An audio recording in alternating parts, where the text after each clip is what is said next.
and you just want to reevaluate all of your beliefs on a regular basis. Even if everybody did the best they could, it doesn't mean the best you can do. I expect more of my children because I'm giving them all of my wisdom and insights at an earlier age. So I expect them to be able to go further because they were introduced to those experiences and wisdom earlier. I'm sure that that wasn't the same expectations that my parents had for me and that their parents had for them, and that maybe you probably have for yours. But at the same time, I've seen where sometimes the expectations of others can be crippling, where it has a negative impact on us. So we have to take that burden off of us sometimes. And so in retirement, that's a great place to do it. How many of the beliefs that you have, that you've had, maybe have served you well at a particular part of your life, but it may not serve you that well in retirement? If that's the case, then go ahead and shed some of those false beliefs, which moves us very nicely into the third and final way to embrace change and reinvention, and that is to commit to continuous growth and learning. There is never a point in time that we should say, I know everything, I've learned it all. You probably heard it said in a variety of ways, but I'm definitely someone who believes that if you're not learning something, if you're not exposing yourself to new experiences, new cultures, new ideas, then we're slowly dying, because there's never a point that we're not moving. We can't sit still. We're not saying, okay, I'm right here and I'm always here. We're either slowly progressing positively, we're either slowly progressing negatively. We're either growing and mentally maturing, or we're slowly fading and mentally declining. That there is never a point in time that we stay in the exact same place. And there can be a variety of reasons for that, but one really good reason is because everything else around us is changing. For example, when I worked over a decade ago in investment banking for Deutsche Bank, I was able to put financial reports together, and we used Excel for most of them. While I was no longer at Deutsche Bank, the financial industry as a whole had a huge shift.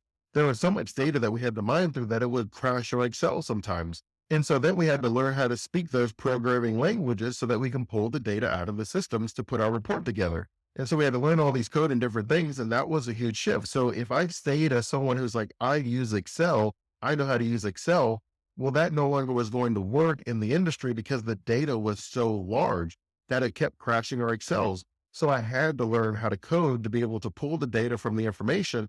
And now you find that a lot of financial analysts, there's this hybrid position that is called like a data scientist.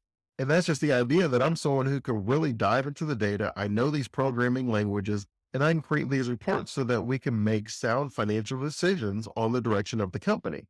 Well, that was a huge change. Even though I didn't change, even though the information I knew was the exact same, the industry as a whole, the expectations and needs of the industry had changed the expectations of what I needed to know to be successful. So I was moving backwards if I didn't learn those programming languages. And so when it comes to your retirement, for you to feel fulfilled and happy and full of joy in retirement, you have to commit to being a lifelong learner, a learner of yourself, a learner of relationships, experiences, volunteering, helping if you want to, being able to finish tasks that you wanted. There's always an interesting thing that you'll find in colleges where they'll say, all right, the youngest person to graduate in this class is 12 years old. And they'll say the oldest person to graduate in this class is 78 years old. If that was something that you always wanted to do, and for whatever reason, circumstances, raising kids, whatever happened, kept you from doing something, I think retirement is a great place to go back and do that. Why not? You might say, well, Dre, I'm not going to do anything with it. And I would say that's fair. You obviously don't have to do it. There's no financial benefit of it. But what I would say is if it's something that is a cost associated with it, everything has a cost associated with it. And the way I describe it sometimes is maybe we're going to spend $10,000 traveling. Maybe we're going to spend $10,000 in a mastermind. Maybe we're going to spend $10,000 for a year of college. Maybe you want to spend $10,000 on your golf membership. But at the end of the day, we're spending $10,000 on some recreational activity. And so whatever recreational activity that you decide, even if you said, well, Dre, I want to go gambling, I would say, okay, if that makes you feel good, and we're just spending the portion that was going to be spent on something that was recreational that made you feel good, it wasn't money spent on our bills and keeping the lights on, but you're just not going to take the trip to London because you want to go to the casino this year. Why not? People are going to disagree with me, and I'm okay with that. But for me, fulfillment is what we do with our time. And if that is how we measure happiness, and you say, well, this will bring me pleasure, then I would say, all right, well, let's look at what we allocated towards pleasure, and then let's do that. And what you'll find is over time, slowly the pleasure isn't as fulfilling, which then means you got to look for something a little bit more fulfilling, something a little more lasting. And the way I've described to people is I would feel pleasure eating a donut. I love sugars. Oh my gosh, I love sugars. It makes me feel so good, so happy. But that wouldn't bring me much purpose. When it comes to purpose, I want to be healthy because I want to look good and feel good. I want to be around for my grandkids and my great grandkids. I want to have a nice quality of life. There are certain things that I want that are part of my purpose.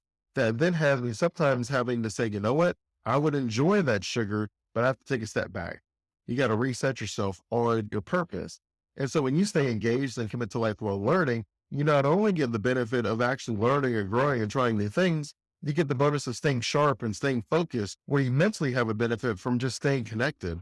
For software engineers such as John, it made sense for him to volunteer to help the next generation of engineers. He was able to tell them the different things that he learned along the way, how to pick the college that makes the most sense, choosing between a master's or a certification. He was able to go through his life experiences, things that he has seen in the engineering field, and he's been able to help others.